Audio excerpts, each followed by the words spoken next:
What's going on, everybody? Welcome into the show. My name is Patrick Siepman, and coming up on today's show, we're going to be talking about three players on the Vikings who could be superstars this upcoming season. Now, these are good players, but could they take that leap and become great players in the National Football League? That's coming your way on today's edition of Vikings Now by Chad Sports. Now, before we dive into it, if you guys could hit that thumbs up icon. Right before I was walking in the studio today, my boss challenged us to get 500 likes on today's show. That's a lofty goal, but if you guys want to help me avoid an awkward meeting with my bosses, go down there and hit that thumbs up icon. See if we can get to 500 likes. I think we can. And also, when you do like the video, give me a skull down below in the comments section. All right, so the first superstar we're going to be talking about, and he may already be a superstar in your eyes and probably most Vikings fans' eyes, but Blake Cashman. I think he's going to be a household name after this next season. And Cashman, if you just look at his PFF grades, it's nothing, too crazy. He was just very consistent for this football team this past season. He had a 71.6 overall grade, 70.3 in the pass rush, 73.9 in the run defense grade, and 63.1 in coverage. And we know Cashman, he can do it all. He can get to the quarterback, he can play in coverage, he's great against the run. And the one thing I think Cashman, we really saw, the difference when he was in and out of the lineup is him just being that great communicator, because Flores will show an exotic look. The offense will adjust, and it's Cashman's responsibility, because the headset gets cut out at 15 seconds, to make those final adjustments. And he was fantastic at doing so. And I just love it, just showing his raw stats, because it really speaks to how versatile he is. He had 100-plus tackles, 8 TFLs, got home to the quarterback 4.5 times, and he had 8 PBUs, also a fumble recovery this season. I got a feeling we're going to have a pick-six Cashman play at some point this season. And if you guys remember when Cashman was out for those, I think he missed 3 games this past season, but mainly the 2 games against the Rams and the Lions during the regular season, week 7 and 8, the defense took a major hit, because then that caused Ivan Pace Jr. to wear the green dot. He couldn't really just play as freely as he would have liked, and we saw the communication take a hit. And plus, when you lose a guy like Cashman who can do it all, you're just asking other guys to have other responsibilities. But I think with another year in the Flores system, we'll see his game take that next step. And the next step for Cashman might be him from being a borderline Pro Bowl guy to a potential all-pro caliber linebacker. And number 2 on this list, I'm going to go Isaiah Rodgers here. Isaiah Rodgers has always been a very, very solid cornerback in the National Football League. And, before the Vikings hit the free agency period, apparently Brian Flores was pounding the table to sign Isaiah Rodgers, saying he could really take that next step. And, obviously he is not a top 20-ish corner in the league right now. He's probably top 35, top 40. But if he wants to take that, next leap, he could potentially be a top 15 guy. And, the PFF grades are very good. He's 21st in the league overall, 14th against the run, 31st in coverage.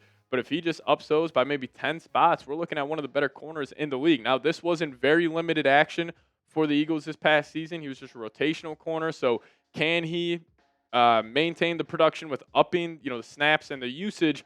We'll wait and see. But he's going to be huge for this Vikings defense, and specifically the secondary, because, you obviously got Byron Murphy, the cornerback one, can hop in the slot, can play outside, can really do it all.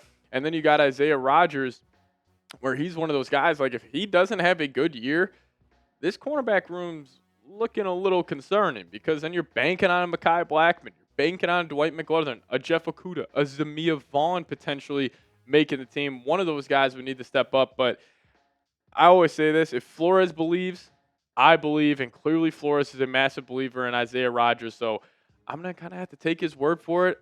Hey, if I was GM Kwesi Adofo-Mensah and, I was looking at all the top free agent targets, and I had Brian Flores come in my office and say, hey, we are signing Isaiah Rodgers, he's going to make a difference, I would probably trust him on that. But let me ask you guys this, over-under, 3.5 interceptions for Isaiah Rodgers this upcoming season. Give me an O for over, or give me a U for under. Let me know your thoughts down below.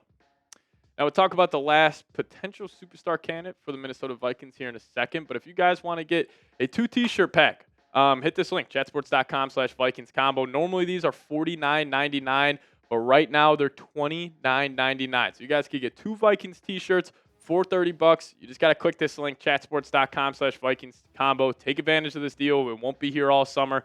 So if you guys want to get some more Vikings merch, click this link in the comment section and description of today's show. I'm sure a lot of you guys could have guessed who I had at number 3 on this list. We're going to go first round pick from last season out of Alabama, edge rusher, Dallas Turner. Now, I'm a massive Dallas Turner fan. And maybe I'm just sipping too much of the off-season workout purple Kool-Aid, but I've seen a couple clips floated out there on Twitter, and this guy looks like he is coming for heads this upcoming season. He looks super, super athletic. He obviously has crazy bend. We saw that on that play against Darnell Wright in the Bears game on Monday night in the bank, where he bent that corner, his knee scraping across the turf at US Bank Stadium. He was able to bring down Caleb Williams. That was also going up against one of the better right tackles in the league in Darnell Wright. He also had that sweet interception against Geno Smith in Seattle. Like, he had certain splash plays. Now, can he get on the field more? I think he will. And when he is on the field more, can we just see him continuously produce for the Vikings? And Josh Metellus actually at OTAs was talking about Dallas Turner, and he said this: I'm loving what I'm seeing. I think he's done the right things. He had 2 vets in front of him that are all pro-type players. He's seen it. He's very receptive on how he's supposed to be and the stuff he's supposed to get done leading up to OTAs, the stuff he's doing now. He had a great play today in coverage. Just to see that growth in the player from year 1 to year 2, that's what you want. With training camp coming around, all he's going to do is keep growing. And I know a lot of Vikings fans were kind of freaking out, especially when Jared Verse, like an edge rusher taken after Dallas Turner, had an unreal rookie year, and he killed the Vikings in the playoff game. Keep in mind, Jared Verse was 24 years old coming out of college, and Dallas Turner, I believe, just turned 22 years old. Yeah, he turned 22 in February, so he's going to be entering next season as still a 22-year-old. But I think the year 2 breakout is coming for Turner. And the one comparison I would like to make is another first-round pick that didn't play good in his rookie year, mainly because he couldn't get on the field because he was playing around some superstar caliber players. What about a little Nolan Smith of the Philadelphia Eagles? Now, this past season, it's not like he dominated during the regular season, had 6.5 sacks in 16 games, but Nolan Smith had 4 sacks in the postseason run. I could see a very similar situation playing out for Dallas Turner, where obviously year 1 couldn't get on the field a whole lot, just like Nolan Smith. Saw that uptick during the regular season, having 6.5 sacks, and then postseason time rolls around, and maybe we see the Dallas Turner breakout then. I'm very high on this guy, and overall, Vikings fans, there's no need to panic about Turner. I understand we gave up a lot of draft capital to move up and select him, but I think he will be the number 1 defensive player in that class. I think he's going to, Jared Verse will. Jared Verse looks like he could potentially be an all-time great, which is crazy that the Rams continue to find just star defensive linemen, but I think he'll be the second best edge rusher in that class. I just got all types of faith in Dallas Turner, and he's a super, super freak athlete. He should fit in well with another year under the Brian Flores system, and he's also had great players around him, like Jonathan Gennard, Andrew Van Ginkel, veterans in the league, having them in his ear every single day. He's got a great work ethic. He checks all the boxes. Let's just see if Brian Flores can get him out there on the football field more this upcoming season. But I'll ask you guys this: where do you lie? Do you believe in Dallas Turner? Give me a Y for yes. Give me an N for no. You guys let me know your thoughts down below in the comment section, and hit that subscribe button on the way out if you guys have not already. And we'll see you guys next time. As always, Skol Vikes.